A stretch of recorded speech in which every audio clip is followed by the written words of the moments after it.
So hello everyone, नमस्कार साथियों। स्वागत है आप सभी का एक बार फिर से डेली करंट अफेयर्स की क्लास में। और आज है साथियों आप लोगों की 6 नवंबर। और आज हम सभी 6 नवंबर से बनने वाले जितने भी मोस्ट इंपॉर्टेंट करंट अफेयर्स के क्वेश्चन बने हैं, इन सभी क्वेश्चनों को हम इस क्लास के अंदर डिस्कस करेंगे। तो चलिए साथियों, बिना किसी देरी के हम लोग क्लास को शुरू करते हैं। लेकिन उससे पहले मैं आपको 5 नवंबर के करंट अफेयर्स के प्रश्नों को क्विकली रिवाइज करा देता हूँ मात्र 2 मिनट के अंदर। उसके बाद हम लोग आज के क्वेश्चनों की ओर बढ़ेंगे। तो जैसा कि साथियों लास्ट क्लास के अंदर मैंने आप लोगों को पढ़ाया था कि अभी पहले एशियाई जो बौद्ध शिखर सम्मेलन है, इसका जो आयोजन है ये कहाँ पर किया जा रहा है, तो नई दिल्ली के अंदर। अंतर्राष्ट्रीय जो श्रम संगठन है यानी कि इंटरनेशनल लेबर ऑर्गेनाइजेशन, इसकी 352वीं गवर्निंग जो बॉडी की मीटिंग है ये कहाँ पर आयोजित की गई है, तो जिनेवा के स्विट्जरलैंड के अंदर। G20 आपदा जोखिम न्यूनीकरण कार्य समूह की बैठक के बारे में मैंने आप लोगों को पढ़ाया था, यह भी कहां पर आयोजित की जा रही है, तो ब्राजील की बेलम के अंदर। राष्ट्रीय जो कैडेट कोर है यानी कि एनसीसी, इसके निदेशालय के भी 13वें अतिरिक्त जो महानिदेशक है, इसका पदभार किसने संभाला है, तो जगदीश सिंह चीमा ने। अमेरिका के कोलोराडो में अंडर 19 जो विश्व मुक्केबाजी प्रतियोगिता है, इसमें भी भारत ने कुल कितने पदक जीते हैं, तो टोटल 17 मेडल।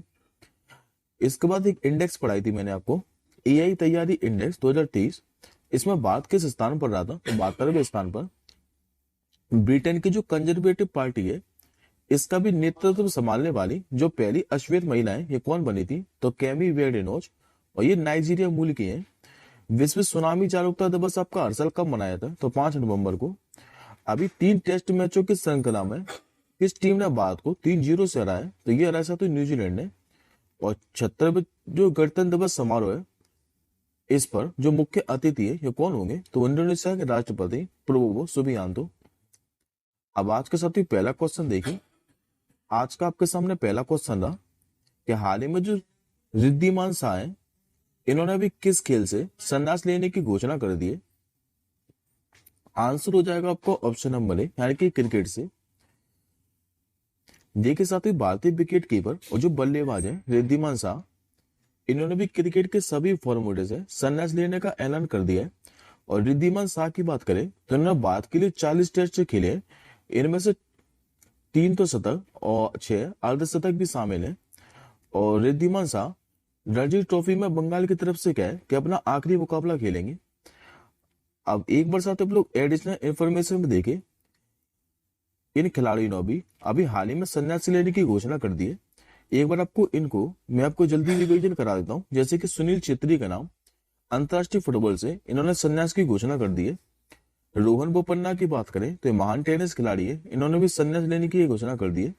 अश्विनी पोनप्पा की बात करें तो दिग्गज बैडमिंटन खिलाड़ी है। विनेश फोगाट, इन्होंने भी कुश्ती से संन्यास ले लिया है। पीआर सीरीज की बात करें तो भारतीय हॉकी टीम के महान गोलकीपर है, इन्होंने भी संन्यास ले लिया है। शिखर धवन ने भी अंतर्राष्ट्रीय और घरेलू क्रिकेट के सभी प्रारूपों से संन्यास की घोषणा कर दी है। वेस्ट इंडीज के जो ड्रेन बाबू हैं, इन्होंने भी सभी प्रारूपों से संन्यास की घोषणा कर दी थी। अभी रिसेंटली मैंने आपको रानी रामपाल का नाम पढ़ाया था, इन्होंने हॉकी से संन्यास की घोषणा कर दी है। और मैथ्यू बैडन है, इन्होंने अंतर्राष्ट्रीय क्रिकेट के संन्यास की घोषणा कर दी है, जो कि ऑस्ट्रेलिया के हैं। अब आज का साथ ही दूसरा क्वेश्चन देखिए। आज का दूसरा क्वेश्चन आप लोगों से पूछ रहा है कि हाल ही में जो मैया सेंडू है, ये किस देश की राष्ट्रपति बनी है। ये बनी है साथियों मोल्दोवा देश की। करेक्ट आंसर होगा ऑप्शन नंबर बी। देखिए साथियों, मोल्दोवा के जो वर्तमान राष्ट्रपति है मैया सेंडू, इन्होंने भी राष्ट्रपति चुनाव में क्या है कि जीत दर्ज की है। और इन्होंने रूस समर्थक एलेक्जेंडर जो स्टोई यानोग्ले है, इन्हीं को हराया है। हालांकि साथियों जो मैया सेंडू है, ये 2020 में मालदोवा की 6ठी राष्ट्रपति बनी थी। और इन्होंने क्या है कि अभी फिर से राष्ट्रपति चुनाव में जीत हासिल कर ली है। तो याद रखेंगे कि मोल्दोवा की राष्ट्रपति कौन है, तो मैया सेंडू, जो कि फिर से बनी है। अब बात करते हैं तुम लोग मोल्दोवा के बारे में, तो मैप में पहले लोकेशन देखिए। जितना भी साथियों आप लोगों को हाईलाइट पार्ट दिखाई दे रहा है, यह मोल्दोवा, जो कि यूरोप कॉन्टिनेंट के अंतर्गत आता है। इसकी सीमा देखोगे तो 2 देशों के साथ लगती है, एक तो रोमानिया और दूसरी यूक्रेन के साथ। मोल्दोवा की यदि आप लोगों से राजधानी पूछे तो ये किशिनो मालडोबा में मुद्रा क्या जलती है? तो मालडोबा ड्यू। और यहाँ के प्रधानमंत्री कौन है? तो डोरिन रीसेन। और जबकि यूरोप में स्थित ये स्थल अवरुद्ध एक देश है। अब आज का तीसरा क्वेश्चन देखिए। आज का साथियों पर जो तीसरा प्रश्न है ये फेस्टिवल से संबंधित है, और इसी फेस्टिवल के माध्यम से मैं आपको पिछले 6 महीने के अंदर जितने भी मैंने आप लोगों को फेस्टिवल से संबंधित प्रश्न पढ़ाए वो सारे के सारे रिवीजन कराऊंगा। तो पहले आप लोग इस प्रश्न का आंसर कीजिए कि हाल ही में निंगोल जो चक्कोबा उत्सव है ये भी किस राज्य में मनाया गया है? ये फेस्टिवल साथियों मनाया गया मणिपुर के अंदर। सही उत्तर होगा ऑप्शन नंबर सी। दरअसल साथियों मणिपुर के सबसे बड़े त्योहारों में से एक है ये निंगोल चौकबा, जो कि भी मणिपुर में मनाया गया। और ये जो साथियों त्योहार है ये मैती समुदाय का सबसे बड़ा त्योहार है। त्योहार का मुख्य हिस्सा क्या है? तो विवाहित बहनों को अपना मायके जाकर भोज और खुशी से मिलना और फिर उपहार देना। अब एक बार एडिशनल इंफॉर्मेशन में देखिए, ये साथियों सारे के सारे जो फेस्टिवल है मैंने आपको रिसेंटली पढ़ाए थे पिछले 6 महीने के अंदर। एक बार मैं आपको रिवीजन करा देता हूँ। सबसे पहले आप लोग रिवीजन कीजिए पक्के पागा होने वाले फेस्टिवल के बारे में, जो कि अरुणाचल प्रदेश के अंदर मनाया जाता है। सिरोई लिली फेस्टिवल याद रखिएगा, ये मणिपुर के अंदर मनाया जाता है। और अभी साथियों मैंने 18 अक्टूबर को ही आप लोगों को पढ़ाया कि जो मेरा हाउ चोंगबा फेस्टिवल है ये भी मणिपुर के अंदर ही मनाया गया है। लोसार फेस्टिवल की बात करें तो ये लद्दाख और अरुणाचल प्रदेश दोनों जगह मनाया जाता है। लेकिन इसी में यदि लोसांग पूछे तो ये मनाया था सिक्किम के अंदर। नोआखाई फेस्टिवल के बारे में आप लोगों से पूछे, ये मनाया था उड़ीसा के अंदर। अंडूरी महोत्सव और हरेला उत्सव ये कहां पर मनाया जाता है? तो उत्तराखंड के अंदर। लेकिन हरेली पूछे तो आप लोग छत्तीसगढ़ पर आंसर कीजिएगा। चापचारकूट फेस्टिवल ये मिजोरम के अंदर मनाया जाता है। भोजगिरी महोत्सव ये मनाया जाता है त्रिपुरा के अंदर। और एक फेस्टिवल और याद रखिएगा जो कि मैंने अभी आपको रिसेंटली ही पढ़ा है, खर्ची पूजा, और याद रखिएगा ये भी त्रिपुरा के अंदर मनाया जाता है। और ओणम महोत्सव ये मनाया जाता है केरल के अंदर। और एक साथ और याद रखिएगा हॉर्नबिल फेस्टिवल। यदि आप लोगों से सीधा पूछे हॉर्नबिल फेस्टिवल कहाँ मनाया जाता है तो आप लोग नागालैंड पर टिक करिएगा। लेकिन यदि आप लोगों से पूछे कि पक्के पागा हॉर्नबिल फेस्टिवल ये कहाँ मनाया जाता है तो अरुणाचल प्रदेश के अंदर। अब आज के चौथे क्वेश्चन की ओर बढ़ते हैं। आज का चौथा क्वेश्चन आप लोगों के सामने रहा कि अभी जो अब्दुल रहीम राठौर है ये किस राज्य या फिर केंद्र शासित प्रदेश की विधानसभा के अध्यक्ष चुने गए हैं? ये चुने गए साथियों जम्मू कश्मीर के। सही उत्तर होगा ऑप्शन नंबर बी। देखिए भी जम्मू कश्मीर की नई विधानसभा का क्या है कि पहला सत्र श्रीनगर में शुरू हुआ है, और जम्मू कश्मीर की केंद्र शासित प्रदेश बनने के बाद ये विधानसभा की पहली बैठक थी। और इसमें नेशनल कॉन्फ्रेंस के जो नेता हैं अब्दुल रहीम राठौर, इनको भी सर्वसम्मति से सदन का अध्यक्ष चुना गया। अब एडिशनल इन्फॉर्मेशन में साथ में 2 इंपॉर्टेंट आपको फैक्ट बताता हूँ। यहाँ से आप लोगों को क्वेश्चन एग्जाम में देखने को मिलेगा। यदि साथियों आप लोगों से पूछे कि भारतीय संविधान के किस अनुच्छेद के तहत लोकसभा के अध्यक्ष और उपाध्यक्ष की नियुक्ति का प्रावधान है, तो याद रखेंगे अनुच्छेद 93। लेकिन इसी में पूछे कि भारतीय संविधान के किस अनुच्छेद के तहत विधानसभा के अध्यक्ष तथा उपाध्यक्ष की नियुक्ति के संबंध का प्रावधान है, तो याद रखेंगे अनुच्छेद 178 के तहत। अब आज का 5वां क्वेश्चन देखिए जो कि आपका समिट से संबंधित है। आप लोगों से पूछ रहा है कि जो वर्ल्ड ट्रेवल मार्केट है इसका जो आयोजन है ये कहां पर किया जा रहा है? इसका आयोजन के साथ ही लंदन के अंदर। करेक्ट आंसर होगा ऑप्शन नंबर ए। अभी वर्ल्ड ट्रेवल जो मार्केट है ये एक व्यापार मेला है जो कि सालाना एक्सीएल लंदन में आयोजित किया जाता है। और बात के साथ इसमें जो पर्यटन मंत्रालय हिस्सा ले रहा है। वर्ल्ड ट्रेवल मार्केट में क्या है कि जम्मू कश्मीर, पुडुचेरी उत्तराखंड, राजस्थान, उत्तर प्रदेश और मध्य प्रदेश पर्यटन विभाग भी शामिल हो रहे हैं। और वर्तमान में यदि आप लोगों से पूछे कि केंद्रीय पर्यटन एवं संस्कृति मंत्री कौन है तो गजेंद्र सिंह शेखावत। और इसके साथ ही एक क्वेश्चन और याद रखिएगा कि हर साल जो राष्ट्रीय पर्यटन दिवस है ये कब मनाया जाता है तो 25 जनवरी को। अब आज के 6वें क्वेश्चन की ओर बढ़ते हैं।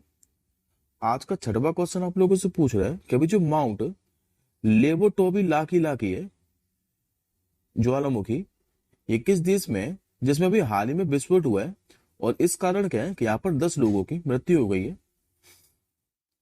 तो ये साथी ज्वालामुखी लिस्ट है इंडोनेशिया के अंदर। आंसर होगा ऑप्शन नंबर सी। देखिए इंडोनेशिया में जो पूर्वी हिस्सा है यहाँ पर ज्वालामुखी में विस्फोट के बाद यहाँ पर अभी कम से कम 10 लोगों की जान चली गई है। और इंडोनेशिया में साथियों कहाँ पर है, तो याद रखेंगे फ्लोरेस द्वीप के दक्षिण पूर्वी हिस्से में स्थित है माउंट लेवोटोबी लाकी लाकी, जिसमें अभी विस्फोट हुआ है। इंडोनेशिया के साथ ही वैसे तो हजारों द्वीप है, और इसमें जो रिंग ऑफ फायर है इसके किनारे स्थित है ये सभी ज्वालामुखी। और मैंने आपको पिछले साल पढ़ाया था कि जो सुमात्रा में माउंट मेरोपी है इसके फटने से भी यहाँ पर भी 20 से ज्यादा लोगों की मृत्यु हो गई थी। और इंडोनेशिया में 100 से अधिक सक्रिय ज्वालामुखी है। इनमें से सबसे ज्यादा जो प्रसिद्ध है एक तो है क्राकोटोआ और दूसरा है माउंट मेरोपी, याद रखिएगा। बात करते हैं इंडोनेशिया के बारे में, तो इंडोनेशिया के साथ जो राजधानी है ये जकार्ता। लेकिन सतिया अगर आप लोगों को एग्जाम में जकार्ता राजधानी देखने को ना मिले तो आप लोग नूसंतारा पर टिक कर दीजिएगा। इंडोनेशिया में करेंसी क्या चलती है, तो इंडोनेशियन रूपी। और अभी मैंने आपको राष्ट्रपति बताया जाके जो कि मुख्य अतिथि होंगे 76वें गणतंत्र दिवस समारोह पर, नाम इनका प्रोवोबो सुबियांतो। अब आज का 7वां क्वेश्चन देखिए। आज का आप लोगों से 7वां क्वेश्चन पूछ रहा है कि विश्व का भी जो पहला लकड़ी का उपग्रह ये कौन सा देश लॉन्च करेगा। इस देश का नाम है साथियों जापान देश। सही आंसर होगा ऑप्शन नंबर ए। दरअसल जापान क्या है, कभी विश्व का पहला लकड़ी का उपग्रह लॉन्च करने जा रहा है, और इसने साथियों इस सैटेलाइट को नाम क्या दिया है, तो लिग्रा सेट। इस सैटेलाइट को जो क्योटो विश्वविद्यालय और सुमितोत्रा फॉरेस्ट्री इसी की टीम के द्वारा विकसित किया गया है। और ये साथियों करेगा क्या, तो ये 6 महीने तक कक्षा में रहेगा और ये परीक्षण करेगा कि ये जो पदार्थ है ये वातावरण में कितना सामना कर सकता है। बात करते हैं अब जापान के बारे में। राजधानी साथियों यहाँ की टोक्यो। मुद्रा क्या चलती है, तो जापानी है। और यहाँ के भी प्रधानमंत्री कौन बने थे, तो शिगेरू इशिबा। अब आज का 8वां क्वेश्चन देखिए। आज का आपका जो 8वां क्वेश्चन है ये अभ्यास से संबंधित है। हाल ही में भी भारत और किस देश के बीच में एक द्विपक्षीय सैन्य अभ्यास जिसका नाम है विनबैक्स 2024 ये भी शुरू हुआ है। ये जो साथियों विनबैक्स अभ्यास है ये हर साल आयोजित किया जाता है बारी बारी से। तो ये भी शुरू है भारत और वियतनाम के बीच में। आंसर होगा ऑप्शन नंबर ए। देखिए भारत और वियतनाम के बीच में क्या है कि जो द्विपक्षीय सैन्य अभ्यास है विनबैक्स ये भी 4 नवंबर को शुरू हुआ है हरियाणा के अंबाला के अंदर।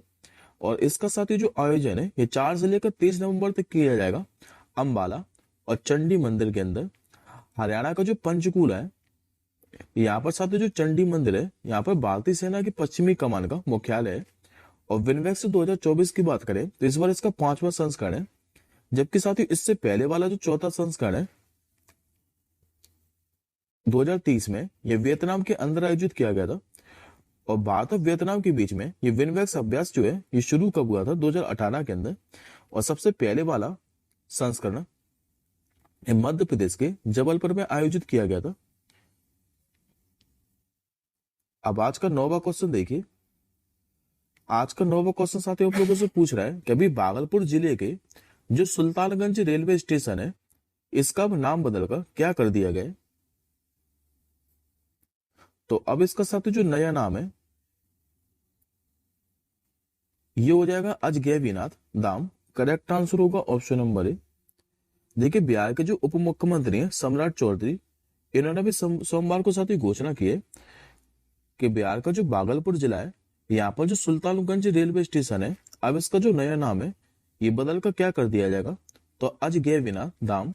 और बता दें कि साथ ही जो सुल्तानगंज स्थित है अजगैबीनाथ धाम ये भगवान शिव का एक प्राचीन मंदिर है।